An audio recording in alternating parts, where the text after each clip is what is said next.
पुण्यभूमीमध्ये आज आपल्या सगळ्यांचे आशीर्वाद मागण्यासाठी या गटातील जिल्हा परिषदेचे उमेदवार ज्यांनी गेले 35 वर्ष आंबेगाव तालुका आणि संपूर्ण पुणे जिल्ह्याच्या ग्रामीण भागामध्ये अविरतपणे सहकार, राजकारण, समाजकारण या क्षेत्रामध्ये आपली कामगिरी केली ते आपल्या सगळ्यांचे परिचित आदरणीय विष्णू काका हिंगे, त्याचप्रमाणे पिंपळगाव गणातील पंचायत समितीचे सन्माननीय उमेदवार, बैलगाडा क्षेत्रातील एक अग्रगण्य नाव, ज्यांना वळसे पाटील आणि आम्ही ठरवून घड्याळ त्यांच्या हातात दिलं, कारण त्यांना घड्याळाचा अनुभव आहे आणि तो ॲक्युरेट बिनचूक घड्याळाचं टायमिंग साधणार आहे. आपल्या सगळ्यांचे जवळचे सहकारी शिवाजीराव संपत निगोड आपल्याला आवर्जून संबोधित करण्यासाठी या ठिकाणी उपस्थित असलेले पुणे जिल्हा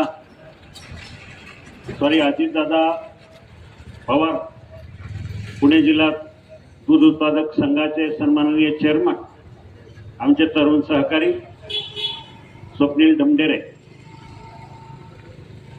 समोर बसलेले माझे सर्व पिंपळगाव आणि परिसरातील माझे ग्रामस्थ, पक्षाचे सर्व सन्माननीय पदाधिकारी, गेले 9 वर्षापूर्वी जिल्हा परिषद आणि पंचायत समितीची निवडणूक झाली होती. तब्बल 9 वर्षानंतर आता मुहूर्त सापडला. परवाच्या दिवशी या जिल्हा परिषद पंचायत समितीच्या निवडणुकीचं मतदान आहे. ही निवडणूक एका दृष्टीने अतिशय आगळीवेगळी निवडणूक आहे, कारण पहिल्यांदा या निवडणुकीमध्ये आपल्या सगळ्यांचं नेतृत्व, आपल्या सगळ्यांचं पालकत्व करणारे आदरणीय अजितदादा आपल्यात आज हयात नाही. महाराष्ट्राचा असा एक चेहरा, महाराष्ट्राच्या कानाकोपऱ्यामध्ये, गावागावामध्ये ज्यांचं नाव सगळ्यांच्या मुखात असायचं,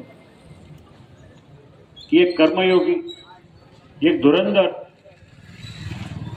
आणि एक कष्टाळू, सातत्यानं काम करणार, कामाचा ध्यास घेणारे दादाच्या जाण्यानं फक्त महाराष्ट्राची, फक्त पुणे जिल्ह्याचीच नव्हे तर संपूर्ण महाराष्ट्राचे मोठे नुकसान झाले. अजूनही डोळ्यावर विश्वास बसत नाही की दादा आज आपल्यामध्ये नाही. सतत एक करारी शिस्तीचा चेहरा आपल्या डोळ्यात. कुठल्याही कार्यक्रमाला गेल्यावर लोक नंतर यायचे, दादा पहिले जायचे.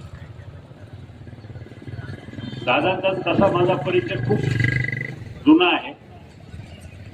मला आठवत आहे,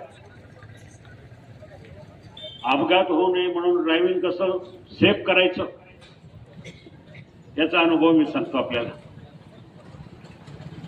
मला वाटतं 20-25 वर्षापूर्वी मी कारखान्याचा चेअरमन होतो. आपले आमदार दिलीपराव वळसे पाटील, मी आणि अजितदादा माझ्या मर्सिडीज गाडीमध्ये पुण्यावरून मुंबईला जात होतो आणि माझा त्याचा ड्रायव्हर दुसरा होता. त्यानं गाडी फास्ट करून कुठेतरी ओव्हरटेक करायचा प्रयत्न करत होता. सुदैवानं काही झालं नाही, परंतु दादांनी गाडी थांबवायला सांगितली आणि ड्रायव्हरला 10 मिनिटं लेक्चर दिलं, सुरक्षित गाडी कशी चालवायची. तुझ्या गाडीमध्ये, तू गाडी चालवत असताना महाराष्ट्रातले 3 प्रमुख नेते या ठिकाणी आहेत, त्यांच्या जीवाची काळजी कर, तुझ्या जीवाची तुला काळजी नसेल.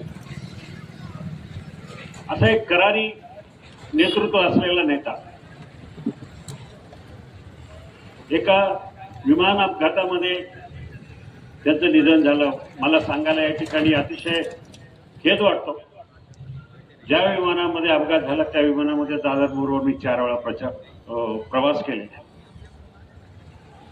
नागपूरला, पुणे ते नागपूर असेल, नागपूर ते औरंगाबाद, पुणे ते नाशिक, पुणे ते शिर्डी, अनेक वेळा त्यांच्यावर प्रवास करण्याचा प्रसंग आला, परंतु विमानाच्या प्रवासामध्ये असेल, हेलिकॉप्टरच्या प्रवासामध्ये असेल, प्रवास जरी अर्ध्या तासाचा असला तरी दादांच्या हातामध्ये कामाची फाईल मात्र कायम असायची आणि ते फाईल उघडून विमान प्रवासामध्ये कामावर असण्याचा त्यांचा अतिशय मोठी सवय होती. अशा माणसाला आपण गमावलं ही तुमची आमची सगळ्यांची खूप मोठी नुकसान आहे, महाराष्ट्राचे नुकसान आहे. खरं म्हणजे मला कधी कधी खेदानं सांगावं असं वाटतं, राजकारण आज कुठल्या थराला येऊन बसलं. आज लोक कुठल्याही प्रकारे खालच्या पातळीवर प्रचार करतात, टीका करतायत. जेव्हा दादांच्या पश्चात सुनेत्र वहिनी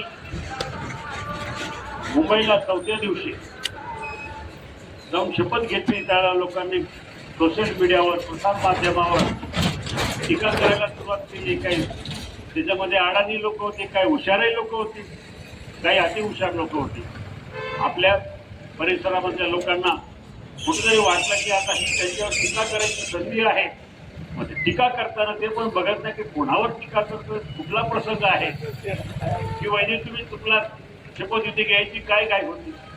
अरे बाळा, तुला माहिती नसतं तांत्रिकदृष्ट्या काय गरजेचं आहे. म्हणजे आपल्या सगळ्यांना सांगू इच्छितो, दादा हे पक्षाचे गटनेते. गटनेता हयात नसल्यामुळं पक्षाची अडचण निर्माण झाली होती. कुठल्याही परिस्थितीत पक्षाला गटनेता निवडणं गरजेचं होतं. 4-4, 5-5 दिवस जर विना गटनेता पक्ष जर राहील तर उद्या आमदार लोकांना कुणी काही करू शकतं. अशा परिस्थितीमध्ये कुठलाही पक्ष गटनेत्याशिवाय, पक्षनेत्याशिवाय अस्तित्वच राहू शकत नाही. म्हणून पक्षाच्या वरिष्ठांनी बहिणींना विनंती केली आणि त्या ठिकाणी त्यांना मुंबईला नेलं. हे टीका करणारे करतात, करू जाऊ द्या. मला या निवडणुकीच्या निमित्ताने एक गोष्ट आपल्याला आवर्जून सांगावीशी वाटते. पिंपळगाव हे आंबेगाव तालुक्याच्या विकासाचं साक्षीदार असणारं हे गाव आहे. या गावामध्ये छोट्यापासून मोठी कामं होताना मी पाहिली आहे. मग ती माझ्या माध्यमातून असेल आणि खऱ्या अर्थानं विकासाची गंगा जी आणली या तालुक्यामध्ये आणि ह्या गावामध्ये ती आदरणीय दिलीपराव वळसे पाटील. त्यांच्या पाठीमागं कोण उभं होतं? त्यांच्या पाठीमागे सरकार उभे होतं, त्यांच्या पाठीमागे अजितदादा उभे. आणि इतक्या मी गेले 2 वर्ष फिरतो त्यांच्याबरोबर, गावोगावी प्रवास करतोय, गावोगावी प्रचार करतोय. मग आदिवासी भागात असेल किंवा आपल्या पूर्व भागामध्ये असेल, कुठल्याही गावामध्ये गेल्यानंतर कामाची लिस्ट जर आपल्या समोर येत असते तर त्या यादीमध्ये छोट्या छोट्या गावांमध्ये सुद्धा 10 कोटी, 15 कोटी, 25 कोटी, 40 कोटी अशा प्रकारची कामं वळसे पाटलांनी करताना मी बघितली. तर मी माझ्याबद्दल सांगू इच्छित नाही. जरी मी संघर्षात होतो, जरी मी विरोधी पक्षात होतो, मी सुद्धा आपल्या गावामध्ये मोठं योगदान दिलेलं आहे विकासाच्या माध्यमातून. असो, आज आपल्याला मतदान करताना काही गोष्ट महत्वाचा विचार करायला पाहिजे की आपण मतदान कुणाला करायचं आणि का करायचं. ही लोकशाही आहे, सगळ्यांना कुणालाही कुठेही मतदान करायचे अधिकार आहे. पण मतदान करत असताना एक गोष्ट आपण लक्षात घेतली पाहिजे की मतदान करताना आपण ज्याला मतदान करणार आहे त्या आपल्या मतदानाचं चीज होईल का, त्या मतदानाच्या माध्यमातून आपल्या गावाला काय हवं असं आपण माणसाला निवडून का देतो. एखाद्याला मोठं करायचं म्हणून निवडून देत नाही, तर मला माझ्या गावाला विकास आणायचा, माझ्या गावाला लोकांना विकासाच्या माध्यमातून मोठं करायचं, ही आपली सगळ्यांची मनापासून अपेक्षा असते की त्या माध्यमातून आपण त्याला मतदान करतो. आजकाल काय झालं, निवडणुकीला उभं राहणं मोठी फॅशन झाली आहे. लोकांनी असा समज करून घेतलाय निवडणुकीला उभं राहायचं, यात्रा जत्रा करायच्या, साड्या वाटायच्या आणि अशा प्रकारची आमिष दाखवायची. आणि मग शेवटी ते झाल्यावर समजा एखादा माणूस चुकीने अर्जाला निवडून आला तर 5 वर्ष त्याला काय कळत नाही, सुधरत नाही आपण काय करावं. त्याच्यामध्ये मनामध्ये दुर्मी असते, अनुभव नसतो. त्याच्या पाठीमागं विकास कामं करण्यासाठी कोणाचा फक्त आधार नसतो. आणि म्हणून आज मला आवर्जून सांगावं असं वाटतं, विष्णू काका, शिवाजीराव असतील, यांच्या पाठीमागं वळसे पाटील आहे, त्यांच्या पाठीमागं सरकार आहे, यांच्या पाठीमागं मी आहे. कामं करण्याचा त्या दोघांना अनुभव आहे. कामं करण्याचा अनुभव आणि कामं करण्याची मंगटामध्ये क्षमता असल्यालाच आपल्याला निवडून दिलं पाहिजे. एखाद्याची हौस पुरवायची म्हणून निवडून देणं ही गोष्ट वेगळी आहे. आपण पाहिलं गेल्या विधानसभा आणि लोकसभेच्या निवडणुकीमध्ये काय झालं, आपण काय निर्णय घेतला, त्याचा परिणाम काय झाला, त्याचा उपयोग काय झाला. साधी गोष्ट मला सांगा, लोकसभेला मी पराभूत झालो, दुसऱ्यांदा पराभूत झालो, मला काही फरक पडत नाहीये. सरकारने मला राज्यमंत्री पद दिलंय, म्हाडाचं पद दिलंय, मोठं ऑफिस आहे, 7 मजली इमारत आहे, 700-800 लोक तिथं काम करतात, 6 जिल्ह्याचा कारभार आहे. माझी शाळा इतकी मोठी की कुठल्या कॉर्पोरेट कंपनीपेक्षा मोठं स्टाफ आहे, तो 400-500 लोकांचा. माझी कंपनी आहे, सगळं काय, मला काय फरक पडतो. पण नुकसान कुणाचं झालंय? नुकसान झाले आपल्या मतदारसंघाचं, नुकसान झाले गावागावाचं, नुकसान झालं आपल्या पुणे नाशिक रेल्वेचं. 15 वर्ष या तुमच्या खासदारांनी दिल्लीमध्ये प्रत्येक वर्षी भांडून पुणे नाशिक रेल्वे फार मंजुरीपर्यंत आणली, फाईल तयार करून मंजुरीच्या टेबलवर ठेवली. दुर्दैवानं माझं निधन झालं, सॉरी दादाच्या मुळे मला लक्षात यायला, परत पराभव जरी झाला असला तरी त्यानंतर 6-7 वर्षात ती फाईल अजून हल्ली नाही. आणि आता दुर्दैवानं सांगावं असं वाटतं की आता पुणे नाशिक रेल्वे आपण आपल्या हाताने घालवली, चुकीचा उमेदवार निवडून दिला आणि या मतदारसंघाचं नुकसान. असे अनेक प्रसंग आहेत. आज मला सांगा, विधानसभेला आपण भावनेच्या आहारी गेलो, कोणीतरी संध्याचे साहेबांच्या विरोधामध्ये काहीतरी बोलले.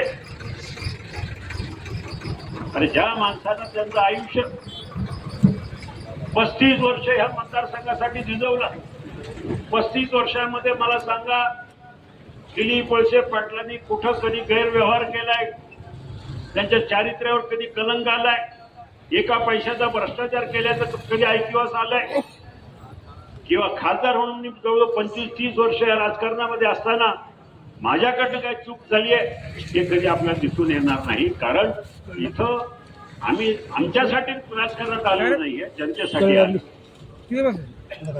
हा सगळा विचार करत असताना आपण काय गमावलं? फक्त 1500 मताने आपला विजय मिळाला, पण त्याचं नुकसान आज आपल्याला भोगावं लागतं. आपल्या विधानसभा मतदारसंघामध्ये आपलं मंत्रिपद गेलं, कारण ज्या दिलीपराव वळसे पाटलांना प्रत्येक निवडणुकीमध्ये 50,000 60,000ची आघाडी असायची, 70,000ची आघाडी असायची, त्यावेळेला फक्त 1500 मताच्या आघाडीवर आपण उभं. आणि म्हणून मतदारसंघाचं आपल्या भागाचं नुकसान करायचं जर नसेल तर तुम्हाला योग्य माणसं निवडून द्यायची, तुम्हाला योग्य माणसाच्या पाठीमागं योग्य माणसं असणारी अशाच उमेदवाराला निवडून द्या, ही कळकळीची विनंती करण्यासाठी आज या ठिकाणी आलेलो आहे. आजचा शेवटचा दिवस आहे प्रचार, उद्या विश्रांतीचा दिवस आहे आणि परवाच्या दिवशी मतदान आहे. हे मतदान करताना आपण आपल्या पुढच्या पिढीचा विचार करा. हे मतदान करताना पुढचे 5 वर्ष आपल्या गावासाठी, आपल्या पंचायत समिती गणासाठी, आपल्या जिल्हा परिषद गटासाठी कसे जाणार, कशी कामं होणार, कोण करणार याचा सारासार विचार करा. आणि मग घड्याळाशिवाय पर्याय नसणार आहे. घड्याळ हे एकमेव आपल्याला पर्याय आहे. या वेळेला मतदान करताना अजितदादांचा चेहरा डोळ्यासमोर आणा. ज्या माणसानं संपूर्ण आयुष्य फक्त कामं करण्यासाठी, अगदी मृत्यूला कवटाळताना सुद्धा त्यांच्या हातामध्ये कमरेला हातामध्ये फाईल होती, कामाची फाईल होती, अशा माणसाला खऱ्या अर्थानं श्रद्धांजली व्हायची असेल, त्यांची आठवण करून त्यांच्या पाठीमागे त्यांची जी इच्छा होती की पुन्हा एकदा जिल्हा परिषदेमध्ये राष्ट्रवादी काँग्रेस पक्षाची सत्ता आली पाहिजे आणि त्या माध्यमातून आपली कामं झाली पाहिजे, एवढीच या ठिकाणी विनंती करून थांबतो. धन्यवाद. जय हिंद, जय महाराष्ट्र. धन्यवाद दादा. या ठिकाणी